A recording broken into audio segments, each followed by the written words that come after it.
Hi everyone, this is Tom from Wiregrass, and I'm really happy to show everyone all the updates and things that are coming through to you in version 0.5 on Steam, Humble, and Itch. Things off, let's have a look at the player selection menu, and we've simplified things a lot by combining the critter and color into the same selection, so you're spending less time choosing profiles and things like that. We've also got a random map option for Hunt, which starts at default, which should give you an easy way to get quickly into games. Tying into the general theme of ease of access and accessibility, this update, we have added the ability to disconnect at any time during the game. If you do this during Hunt and you don't have enough people left, the game will end. Or you can do it at the end of a game, as you see here with one player disconnecting. Then as we're in the menu, another player starts disconnecting, they choose not to, so you can just cancel at any time. So you can see once you join back into Hunt, that player is still active and ready to go. So if you're ever switching between modes, it's much easier to switch between levels and just keep playing. So now let's have a look at all the new modifiers. To start, you can see here that we've enabled power-up toggles, so you can choose which power-ups you want to be active in the games you're playing in. Throwaway means that instead of just simply moving through a power-up when you've already got one equipped, you will switch it out for whatever one you have, so you will actually pick up and be able to deny power-ups. This can tie in nicely with other abilities as well. Overload is essentially the opposite of this and will kill any players who try to pick up a power-up if they've already got one.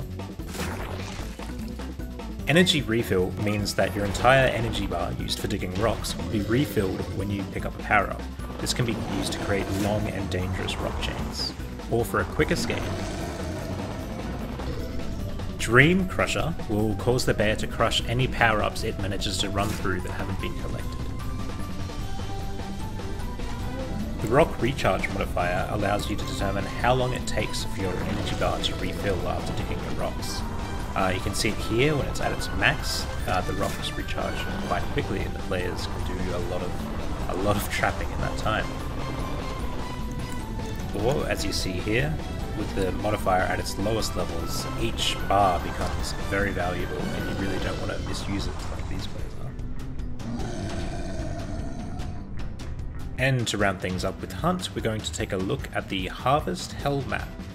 The art here has come a long way since the last version, so we're finally managing to fill in all the empty temporary space, and we should be done with this soon, when we'll be moving on to Frozen Fjord, which we've already done some concepting for, and is looking a little bit different in this update, but we'll mainly see a lot of progress in the ones coming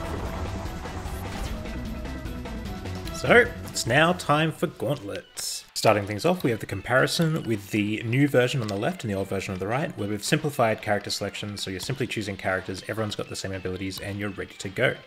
We've done this so that we can create more tight levels using the abilities that we do have.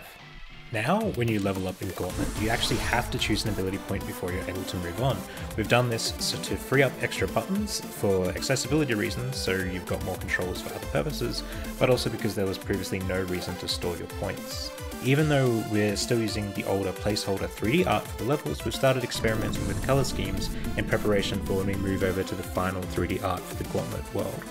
Now you can see a comparison between our new Gauntlet camera on the left and our old Gauntlet camera on the right, showcasing how much smoother the new one is and how much more visibility it gives you in the lanes as you're moving through them. This area is a good place to showcase the new art and functionality of the jabbing side bears, the white ones with the arms that protrude out and create a larger obstacle to walk around. You can see that they've got sort of better warning indicators that appear for both arms. Their arms will no longer go through the outside of walls, they will actually retract depending on how far away from them, and in general they just look much nicer. And we have a new procedural lane option, Gauntlet. For now, this option is simply grabbing some of the existing lanes and piecing them together at variable lengths and giving you a lane to play from that. But we're going to be introducing more procedural options in the future inside of this, and we're looking forward to that in the next update. So to wrap up all the main things, we've added some post-game options so that you can, for one, switch between modes without going back to the main menu, And we've also combined character select and level select into this single button because they're essentially doing the same thing anyway. For a more exhaustive look at our changes, and especially our fixes to the games that weren't specifically new additions or changes to the existing things that are fun to talk about, make sure to check out our changelog, which will be up on Steam and through whatever store you can get the game. Thanks for everyone for sticking with us, and we're looking forward to working on this game some more and putting out updates for you whenever we can.